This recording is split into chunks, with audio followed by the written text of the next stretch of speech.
Hey Sioux Falls, Shannon Austin here, and 'tis the season. The orange barrels go away and the snow shovels come out. And we are still busy preparing for the 2020 construction season. So we wanted to give you a little preview of a couple of projects coming up.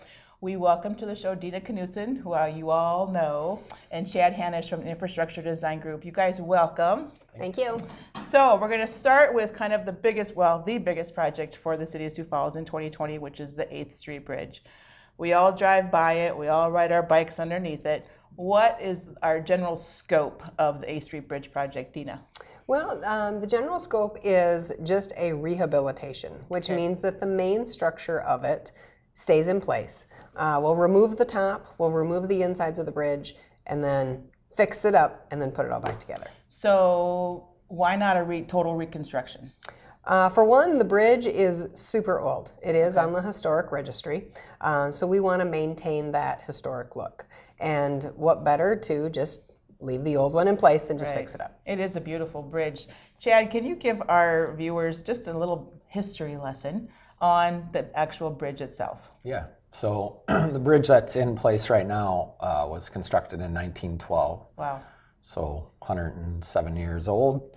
It's actually the third bridge in its place. The first one that was constructed lasted about 6 years and got washed out by a flood. It was reconstructed. I think that one lasted for about 30 years and it was deemed to be insufficient for the needs. Okay. And so then the one that's in place right now was constructed in 1912.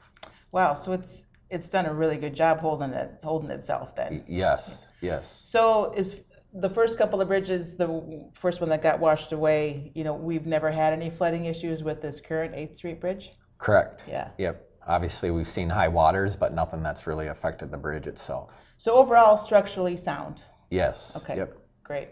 So historically, it doesn't look like a lot of our bridges in the city of Sioux Falls. Is it a special type of a bridge, or is that just how they made bridges back in 1912? No, it actually, there's a plaque on the bridge that calls it an engineering masterpiece of its time. Ah, very good. See, we like to support ourselves, don't we? Yep. So it's called a Luton arch, and Luton was a professor at Purdue University and patented this particular type of concrete arch structure. Okay. There's numerous around the country, and just the one here in Sioux Falls. Is this the only one in South Dakota? There's actually 2 that were listed. Okay. Yep. So a very unique type of a bridge, and we certainly want to preserve that. So what enhancements, Dina, will our project do then with the rehabbing of the actual bridge itself?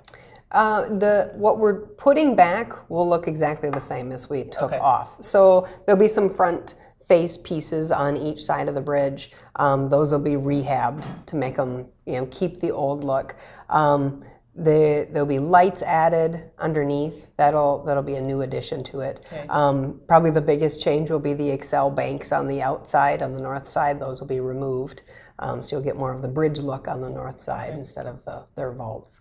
So it'll look a lot the same as what it does today, but it's just a fresh look. Okay. So with especially having the new arc, will there be time where you're trying to tie the bridge underlighting with the arc at all, or that's just now what we're doing along the drainage or along the bike trail? We wanted to do something a little more than just the old yellow lights. Right. Underneath the bridge is a little dark now for the bike trail. Okay. So to add lights, and with the LEDs that are out today, it's super easy to just add a little color. Yeah. So whether it'll be tied to the Arc of Dreams, that's yet to be determined, but there's always that option. Well, it's certainly one of the busiest bike trail sections or recreational trail of the entire city because there's just so much traffic. So Chad, what do we intend to do with all of the pedestrian traffic that goes underneath that bridge during construction? During construction, they'll be detoured around. We don't necessarily want pedestrians and the construction activity intermingling, so it's best just to close it to pedestrians and detour them around. So just right along A Street, or where exactly? They'll utilize the trail up to, south of the actual bridge, and then we'll detour them around like the Hilton Garden Inn, and then back to the bike trail to the north, if you're on the east side of the system. West side of the system will detour pedestrians over to Phillips Avenue. Okay. So speaking of Hilton Garden Inn, there's a lot of businesses that I'm sure will be impacted during construction. Dina, walk us through a little bit of the construction phasing. Will A Street be totally closed to traffic? Yes, yep, it'll be completely closed to traffic. Traffic will still be allowed to travel on Reed Street on the east and on Phillips to the west, but the bridge itself will actually be closed. So do we anticipate it happening over an entire year, or is it just a 2-year? Or? Yep, we're hoping for 1 year. Mother Nature cooperates, it'll be 1 year. It'll start early spring 2020, and then we hope to have traffic open back up by the fall. There might be, we're also incorporating some greenway improvements. Those may slip into the spring of 21, but yet to be determined depending on Mother Nature. Right. So Chad, what happens if, 2019 has just been an incredible year for rain, and we had certainly a challenging spring.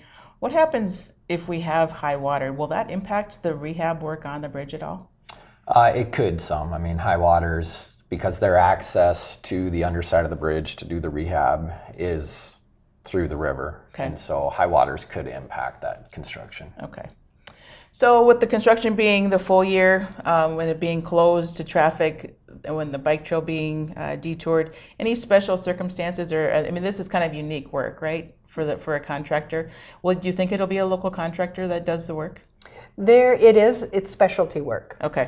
So the opportunity is there for a local contractor, but we're also making it known nationwide. So to just draw in attention from just more than just the local contractors. So with this project, there are also private utilities that are impacted, and are there public utilities also? There are some public utilities in there. Those seem to be a lot easier to deal with on this one. But the private utility, the biggest one is CenturyLink that comes through there. They have a main duct bank that runs half of the city. Yes, so it's a huge undertaking for them. What they'll do is we'll have to phase it with our contractor to come in. Our contractor will come in, do some work. CenturyLink will come in and do some work, and they'll kind of back and forth it until they actually are able to remove their duct bank out of the bridge deck, and then they'll hold it on the outside of the bridge while we do our work, and then they'll place it back in, and then we'll put the bridge back together. Oh wow, that's quite a bit of coordination work then. Yes. So the public may not see a lot of work going on, but that coordination between both the contractor and the private utility is pretty key to this project then, Chad, right? Yeah, absolutely. Yeah, there'll be a lot of coordination, whether it's CenturyLink or the other private utilities. Okay. Yep. So how do you plan to communicate then with downtown folks, with the citizens? I mean, I assume we'll have our weekly newsletters on the website, and do you have an email distribution group that we send those out to, or? Right now, we've really gone to just the newsletters online. Okay. Seems to be a little more tech savvy. But yeah, those will be posted weekly. We'll also have just information groups. We'll send out information to specific groups, and obviously the adjacent property owners. We'll have weekly meetings. Okay. That kind of thing. Well, we'll definitely have to do some tweets out there too. Yes, we will. All right. So that's a pretty big project, and I have in front of me the 2020 Capital Improvement Program. So you guys just don't do any work then during the wintertime, or do you actually do other stuff too? Chad, what are you working on? Yes, we're continuing to do work. One of those other significant projects for the city would be Arrowhead Parkway. Working on phase 2 design and construction documents. Phase 1 was completed from Sycamore through Highline. Phase 2 design goes all the way to Willow Run, with the first construction package focused on the 6 Mile Road intersection. Okay, so how come then did you jump over the Veterans Parkway and Arrowhead Parkway intersection? Yeah, we know the construction of Veterans Parkway and the Arrowhead intersection is going to have a lot of traffic impacts all by itself. So to prepare for that and to accommodate some of the traffic and the detour routes, constructing that 6 Mile Road intersection allows for some of those detours to be in place. Oh, good planning. So with that intersection, of course, it has that nasty skew. Are we planning to straighten that skew out? Yes, yep. We're realigning the 6 Mile Road itself, so there'll be a curve on either side of Arrowhead Parkway to straighten up the intersection itself. So that'll definitely, with that skew then, are you able to keep it open to traffic so at least we can allow some traffic to go through? Yeah, with the skew and that portion of Arrowhead Parkway itself, Arrowhead is constructed mostly to the north of the existing road. So we will be able to maintain traffic a lot of the times during that construction. Okay, so is that planning to bid and be under construction in 2020, or what's your schedule like? Bid later of 2020, Okay. possible to maybe start some construction in 2020, especially when you're constructing it off of the existing alignment. So Right. there's some work that could be done in 2020, but the majority in 2021. Well, I'm sure those citizens who drive it every day, that's a very tired street, isn't it? Yeah, yes, So it definitely needs a little rehab. for sure. So Dina, what are you doing anything right now, or what are you working on? Another big project for 2020 is continuing our work on 85th Street. So 2018, we ended near Hughes Avenue. Okay. And this year, or 2020, we'll be taking from Hughes all the way to Tallgrass. Okay, that'll be because that's an existing gravel road right now for the most part, isn't it? Yeah, it's really in tough shape. So that'll probably be totally closed to traffic also? Yes, we will close it to traffic. There are some property owners out there that is their only access, so we'll Right. maintain some access for those only. But yeah, otherwise it will be a complete closure.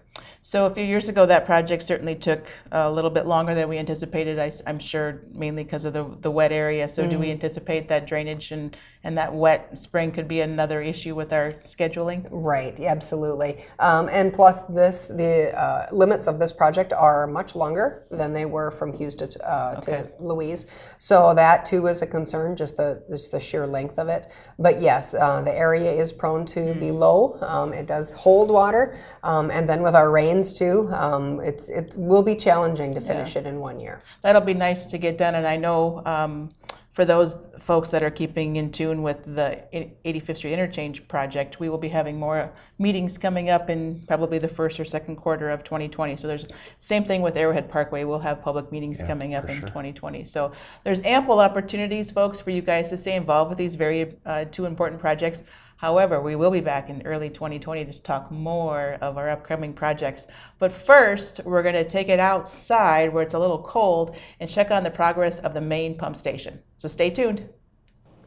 All right, folks, we are out on the east side of the city of Sioux Falls, and we are standing next to a very large hole, which I'm sure has a very important purpose. Carrie, you're off of 69th Street. Now you're on to the next project. Yep. What do we have behind us? This is going to be the new home of our new main pump station. All right, so tell our viewers, what is a main pump station? So this is where 90% of the city's wastewater comes, and from here it is pumped to the water rec facility on the northeast side of town. Okay, so we already have one of those now, right? We do. It's right behind us there. Okay, and so why do we need a new one? The Brandon Road pump station, which we can see back there, was built in 1980. Okay. So it's really kind of reached the end of its useful life. It's undersized. It has some issues with the elevation of it. It was only built to the 100-year flooding elevation, which we've had some concerns with in the past year. Sure. The capacity of it, the amount that it can pump, is not meeting the future projected flows. Okay. And it just has some access and maintenance concerns that need to be improved on. So typically pump stations don't last for 100 years like bridges, right? No, Okay. the pumps are to the age where they need to be either replaced or we need to build a new pump station. Okay. So earlier this year, of course, we all have the flooding of 2019 still fresh in our minds. We had to put sandbags around that pump station. So do you think that this will be out of the floodplain now with this new facility? Yeah, this new main pump station we're building to the 500-year flood elevation, so it'll definitely be easier to protect for flooding events like that. So this is a pretty large project. What is our estimate, or what was it bid at? The budget for the whole project was about $24.4 million. Okay. The construction cost is about $22 million. And is it a local contractor or is it out of state? Out of state, John T. Jones. They're out of Fargo, North Dakota. Okay, so this is what they do then. They're Yeah. an expert in it. Okay. Yep. So, big project. How did we prepare for this project? I mean, were there other projects that had to be done to make us available to use this new pump station? Yep, this is kind of a piece in a puzzle. Okay. In the last few years, there have been improvements to the outfall sewer that dumps into the pump station over there. That was improved and upsized to a 72-inch. That will extend to this new pump station. And we also added a force main, so we have dual parallel force mains running from the existing pump station to the water rec facility. So those will also Okay. extend into this. They were increasing the capacity, but with that existing pump station, we really couldn't utilize all of it. So this new pump station will be able to do that. So, Carrie, this seems low, and then the water rec plant is just right behind us across the river. What's that elevation difference to pump the sanitary sewer then up to the new plant? It's about 85 feet of rise from here to there. Wow, that's hard to see that from. Yeah, it looks pretty flat out Yeah. here. So how long of a project is this going to be? It's a 2-year project, so they Okay. started earlier this summer, and the very end of the project will be demolishing the existing Brandon Road pump station. So Okay. that will be in fall of 2021. Okay, so what exactly is happening now? So we have this big hole. Are we getting ready? Is this like where the floor of the pump station is? Yep, the next step is going to be to pour the base slab, so sort of the foundation of the whole building. Okay. To pour that slab, and they've got it ready down there. They've got the rebar in. We just need to pour the concrete and then start building up from there. So they'll be able to do that in the dead of the winter then? Yep, they can work through the winter, pour concrete through the winter. Yeah. Okay, so in the next couple of months then they'll be focusing just on that concrete pour? Yep, the majority of the work out here will be concrete pours. Okay. For the next. So how tall will the building It's be? about 45 feet into the ground. Okay. So, and then just typical building above ground from Okay. there. Well, lots of exciting things to happen yet. Yeah. So we'll definitely be back out. So you got to make sure you let us know when that concrete pour Yep, is. we'll definitely be out here for the pour. All right. Well, thanks so much for your time, and I think I liked it better in the studio. Yes, me too. So certainly keep track of our Sioux Falls website for updates on this construction project. You know, a lot of it doesn't necessarily impact Rice Street, but it's an exciting project. So we'll keep tweeting out some updates to you. So thanks so much for watching.